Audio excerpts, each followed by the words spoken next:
Bonjour à tous et bonjour à toutes. Nous sommes ici pour regarder les énergies qui vont entourer le cancer pour ces 15 premiers jours de février. J'espère, les cancers, que vous avez passé un beau mois de janvier, que les énergies n'ont pas été trop bouleversantes. Donc, quelles sont les énergies? Ah ben voilà, elles sautent, hein.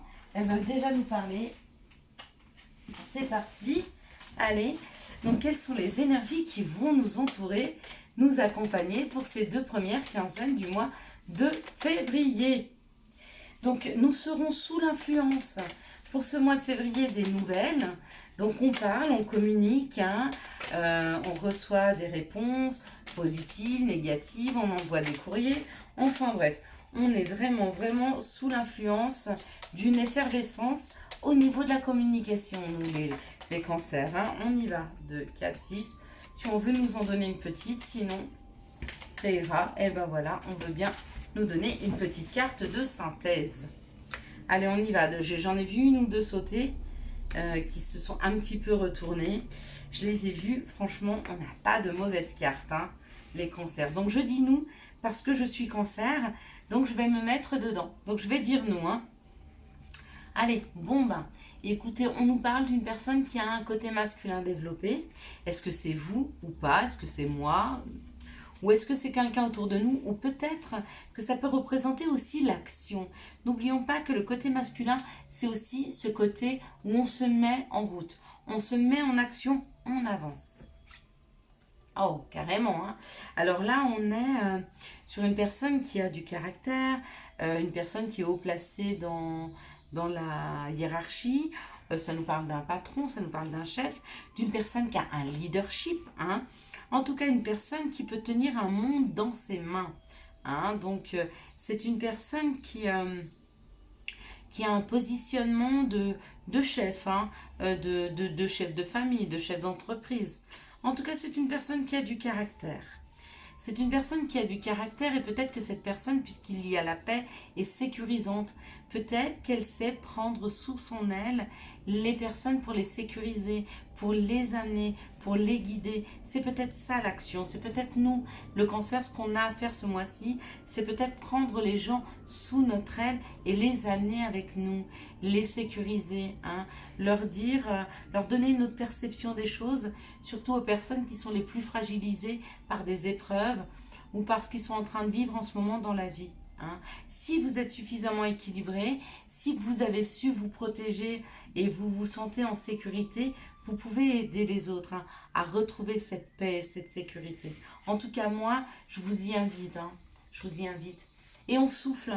Donc le cancer, il est plutôt à souffler sur les situations qui ne lui conviennent pas. On sera plutôt dans un état d'esprit, ou en tout cas on va nous aider à être dans l'état d'esprit de bon, c'est pas grave, je laisse couler. Vous savez, quand on a une grande joie ou un grand soulagement où on fait eh ben c'est ça. Bon, il y a aussi ceux qui en ont marre, qui font tu m'énerves. Mais ça nous apprend le lâcher prise. Il y a aussi là, tu m'énerves, c'est vrai, c'est vrai. Mais moi je verrais plus les choses comme un soulagement. Peut-être que l'on a bien travaillé sur notre sécurité, sur se mettre en sécurité. Se mettre en sécurité, c'est savoir se donner tout l'amour qu'il faut pour qu'on se persuade du fait que on fonctionnera toujours du mieux possible pour nous et pour nous protéger, hein, de situations qui ne nous conviennent pas. On nous parle de travail. Donc peut-être que souffler sur un travail, on souffle peut-être sur tous les petits problèmes au travail dont on se fiche. Peut-être qu'on a repositionné notre vie et qu'on s'est dit que tout le temps et tout l'investissement qu'on mettait dans notre travail, bah, c'était pas notre vie. Hein. Si c'est pour un patron, si c'est pour une personne qui n'en vaut pas le coup, effectivement, faut le laisser derrière soi. Ou alors on souffle parce qu'on est en train d'aboutir sur un travail de longue haleine qui nous a demandé du temps, qui nous a demandé de mettre de l'action, qui nous a demandé d'aider les autres à être en sécurité, qui nous a aidé à nous équilibrer, à être en paix. Hein. Et enfin, on a la concrétisation de ce travail. De ce travail qui est peut-être basé à la campagne. Peut-être que ce travail est basé sur la paix, la tranquillité, la santé. Hein. Si ce travail est basé sur ces bases-là, je vous dirais qu'on est vraiment sur le bon chemin pour aboutir. En tout cas, il y a quelque chose qu'on va cueillir dans la matière. Hein. Ouais. Et on nous parle de stérilité. Pour moi, c'est la fin. Alors, je veux bien mettre une carte dessus parce que, allez, ouais, regardez. C'est la fin de la stérilité pour moi. Ouais. On arrête de s'isoler. Hein. On est plutôt dans l'amour des autres, dans l'amour de soi. On fonctionne en sagesse. On fonctionne aujourd'hui avec notre cœur parce qu'on est passé par-dessus toutes ces montagnes. Peut-être des montagnes qui ont été très difficiles, hein, pour certains qui ont eu le cœur un petit peu fragilisé. Ça a peut-être été assez compliqué ces dernières années, mais du coup, on arrive à passer au-delà des épreuves, au-delà de tout ce qui nous est resté de nos blessures, hein, pour fonctionner avec sagesse et avec le cœur. Et bien, c'est magnifique. C'est très, très beau. Allez, quelles sont les situations? Donc ça, ce sont les énergies qui nous entourent, ce qu'elles nous aident à faire. Hein. Quelles sont les situations qui viennent vers le cancer des 2 premières semaines du mois de février, pardon, du 1er au 15 février. Il y aura la Saint-Valentin. Mesdames les Valentines, on veut se mettre sur notre 31. Amoureux, pas amoureux, en couple, pas en couple. Le jour de la Saint-Valentin, de toute façon, on ne peut pas sortir. Tout est fermé. Donc on se fait beau pour soi.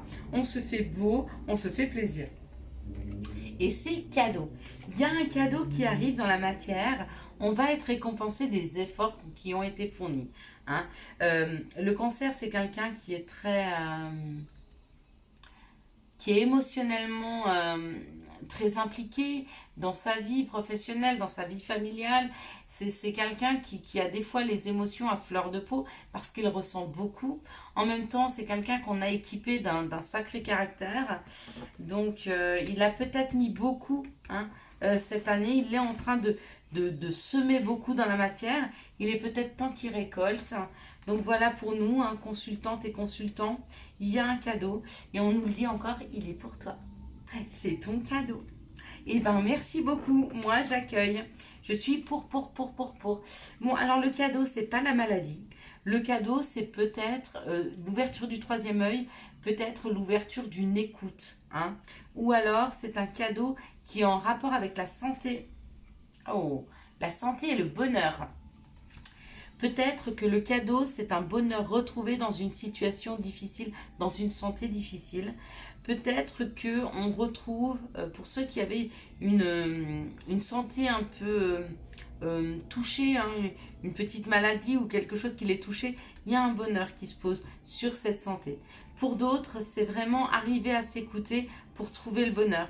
Donc du coup, on est guidé. Le cadeau, c'est d'être guidé, hein, à s'écouter à l'intérieur de soi pour entendre les messages qui nous amènent vers un bonheur. Donc de toute façon, c'est de très belles cartes.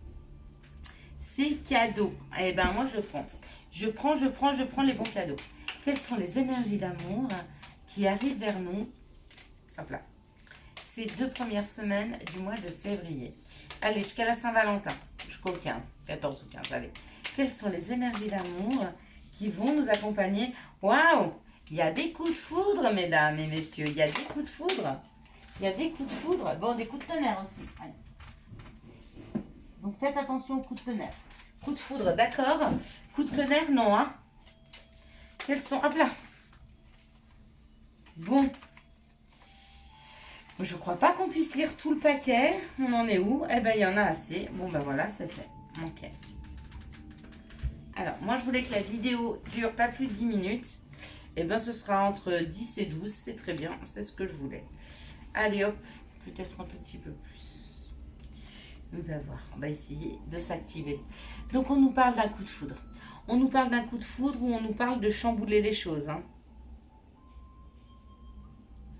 Il y a une rencontre subite avec une personne inconnue. Il y a une rencontre qui fait clash. Il y a une reconnexion peut-être à l'autre pour ceux qui sont en couple. On nous parle qu'il y a eu des blessures, hein, qu'il y a eu même un cœur brisé, il y a eu du chagrin, il y a eu des pleurs. Et derrière ça, il y a une rencontre. Hein. On nous parle d'un Capricorne, Verseau, Poisson. On nous parle d'une fin de cycle, d'une froideur, ouais. Peut-être qu'il y a eu des blessures, peut-être que ça a été compliqué avec une personne, mais les choses se reconnectent. Ou alors il y a une nouvelle personne qui arrive dans la matière, hein. On parle d'une amitié sincère, d'une loyauté, d'une fidélité, d'une intégrité. Si c'est une personne qui vous accompagne déjà, avec qui vous vous remettez en connexion, je vous dirais que c'est quelqu'un d'extrêmement sincère, loyal, hein, qui arrive dans vos vies. Si c'est une personne que vous rencontrez, pareil, elle est très très loyale. Il y aura un choix à faire, hein. Euh, Ça sera prendre une décision avec son âme. D'accord? Il y aura un choix pour avancer ou pas dans cette relation, ou il y aura un choix ou pas pour se reconnecter avec quelqu'un. On nous parle que les choses bougent, avancent, hein. Pour certains, on nous annonce même un déménagement sur une relation qui peut-être était instable, mais on nous parle de magie, d'un amour envoûtant et passionnant. On nous parle aussi de karma, et puis on nous parle d'une atmosphère chaleureuse et détendue pour les cancers, lions, vierges. C'est nous. En tout cas, moi j'y suis deux fois, avec mon cancer et mon ascendant en lion. Parfait. Allez, on est parti, on est parti. Quels sont les conseils pour les cancers? Ah bah voilà, on en a trois. Bon bah écoutez, on a besoin d'être conseillé. Chakra du cœur, bah bien sûr, il part de là le cancer. Béni, donc une bénédiction, et l'humour. Tout ce que j'aime. Allez, chakra du cœur. Choisis le temple de l'amour. Remets-moi tes peurs, ouvre ton cœur. Aime ton être, dis à haute voix, bienvenue à l'amour. L'archange Raphaël, on y va ensemble. Bienvenue à l'amour. Sachez accueillir l'amour dans vos vies. Béni. Tu as de réelles facultés grandissantes. Reconnais ta progression, aussi petite soit-elle. Tes yeux et tes oreilles spirituelles s'ouvrent. Tu as tant de valeur à mes yeux, mon enfant. Ton Père Céleste. Voilà, petit message de notre Père Céleste, petit message d'un papa parti trop tôt ou d'un grand-père. Humour. S'il t'arrive d'être de mauvaise humeur, souris. C'est l'antidote magique qui transforme le quotidien. Le rire est la danse de l'âme. Il remonte le moral, permet de prendre du recul et de créer des liens. Oui, si tu es triste, souris. Si tu as de la peine, accueille et puis essaye de voir le bon côté des choses. Je vous souhaite à tous et à toutes un très très bon mois de février. Si vous avez aimé cette vidéo, je vous laisse la liker, la commenter, la partager et bien sûr, abonne-toi. Ciao ciao. Bye bye.